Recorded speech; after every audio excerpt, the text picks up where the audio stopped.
olsun oğul, qəbrin nurla, nurla dolsun oğul.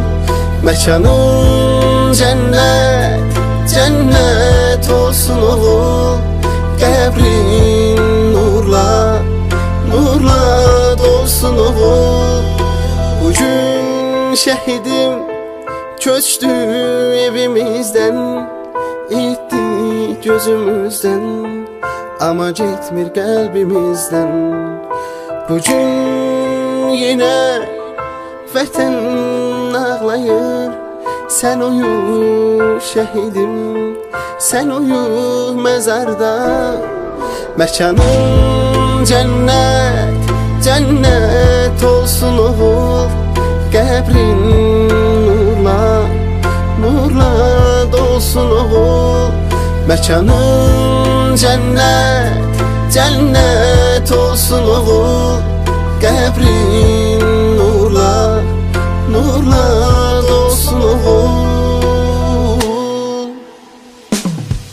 Ana ağlama, qara bağlama, oğlun şehit oldu. Yarım ağlama, yüreği dağlama, qəbrin nurla doldu. Ana ağlama, qara bağlama, oğlun şehit oldu.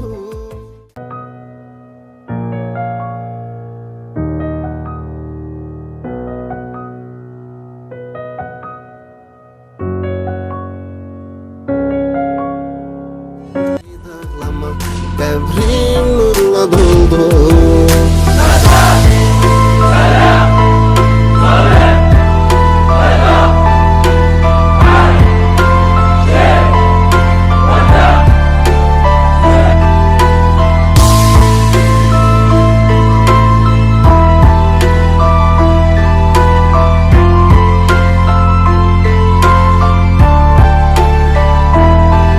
Yarının gözleri her an intizarda, vətənin oğlusan, vətənin bugün darda.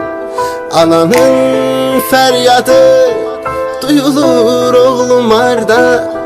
Sen uyu şehidim, sen uyu mezarda.